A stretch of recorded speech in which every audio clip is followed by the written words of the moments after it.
শুরু করছি 1971 থেকে 24 পর্যন্ত দেশের প্রয়োজনে আহুতি দেওয়া সকল শহীদদের শ্রদ্ধা জ্ঞাপন করে এবং মাইলস্টোন স্কুলের জান্নাতি ফুলদের রুহের মাগফিরাত এবং আহতদের দ্রুত সুস্থতা কামনা করে।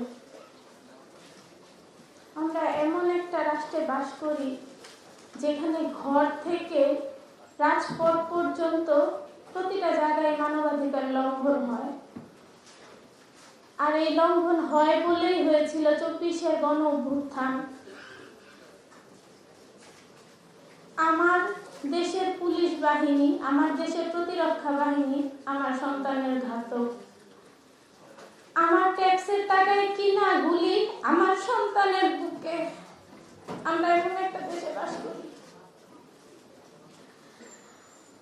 মানবাধিকার লঙ্ঘন হয়েছিল বলেই আমাদের সন্তানরা রাজপথে নেমেছিল অধিকার আদায়ের জন্য। সেখানেও মানবাধিকার লঙ্ঘন। একটা সন্ত্রাসীকেও যখন গুলি করা হয় তাকে হাতে বা পায়ে গুলি করা হয়, কিন্তু আমাদের নিরপরাধ নিরস্ত্র সন্তানরা গুলিবিদ্ধ হয়েছিল মাথায়, বুকে, যেন তাদের বেঁচে ফেরার কোনো সম্ভাবনা না থাকে।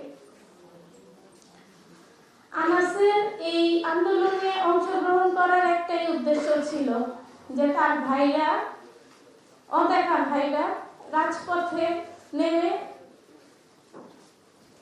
কাপড়ের কাপড় মাথায় বেঁধে সংগ্রাম করছে এবং সে যদি সেই সংগ্রামে অংশীদার হতে না পারে তাহলে সে নিজের কাছে দায়বদ্ধ থাকবে।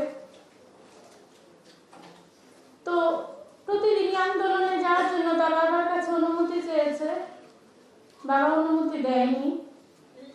এক পর্যায়ে যখন লং মার্চ টু ঢাকা ডাক আসলো, বলা হলো যে প্রতি পরিবার থেকে একজন হলেও আসেন। আনাস আমার পরিবারের একজন হয়ে গেছে এবং সেইখানে আন্দোলন মিছিলরত অবস্থায় যখন শাহবাগের দিকে আগাচ্ছিল পুলিশদের অনেক গুলি, তো আত্মরক্ষার জন্য তারা একটা গলিতে যেয়ে অবস্থান করে এবং সেই গলির ভিতরেই আনাস গুলিবিদ্ধ হয়।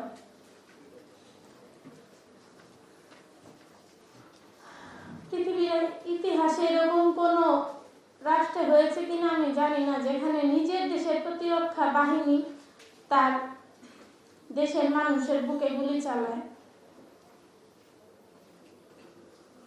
তো আনাসের বাবার অনুমতি ছিল না এই ভয়ে। তো আনাস একটা চিঠি লিখে বের হয়েছিল, যার আংশিক কিছু কথা ছিল এরকম যে একদিন তো মরতেই হবে, তো মৃত্যুর ভয়ে স্বার্থপরের মতো ঘরে বসে না থেকে রাজপথে নেমে গুলি খেয়ে বীরের মতো মৃত্যু অধিক শ্রেষ্ঠ।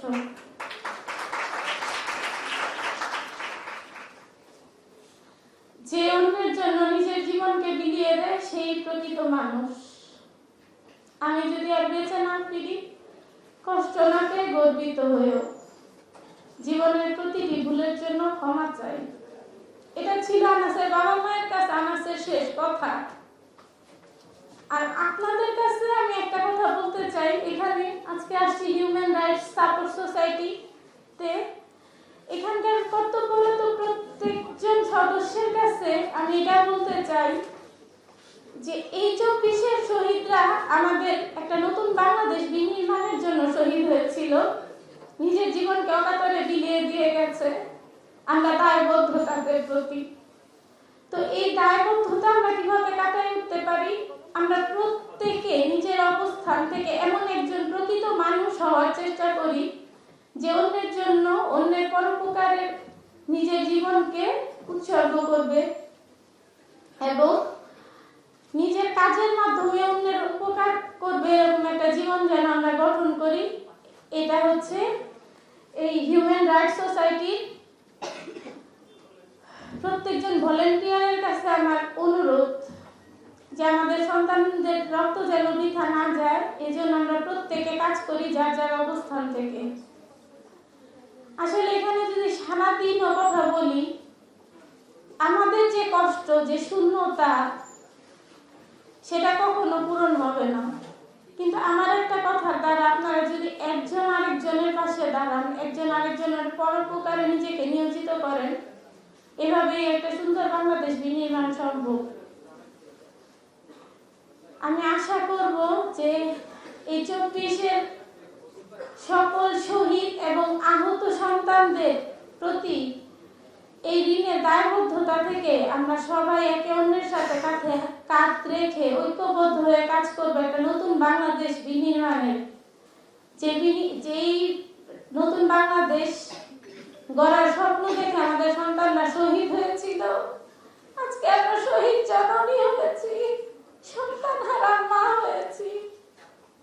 আপনাদের সবার কাছে আমার অনুরোধ, প্রত্যেকের পাশে থাকবেন, ঐক্যবদ্ধ থাকবেন, পরোপকারে নিজের জীবনটা বিলিয়ে দিবেন এবং আমাদের সন্তানদের জন্য দোয়া করবেন।